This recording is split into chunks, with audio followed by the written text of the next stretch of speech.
समग्र जिलार चाषी त्राही त्राही कर सबू मंडी में धान पड़ रही जिला प्रशासन निद भांगु ना जिले में एत पर्यंत दीर्घ 1.5 मास है धान मंडी प्रोसेसन प्रोसेस स्टार्ट है किंतु एत पर्यंत केवल 20% धान ही क्रय कर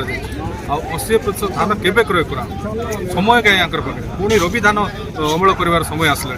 चाषी को जो प्रकार भाव में कटनी छटनी जरिया अखाबास्ता को बाध्यतामूलक करी अनेक प्रकार चाषी को जो प्रकार भाव में टर्चर करा ये मोहन सरकार ये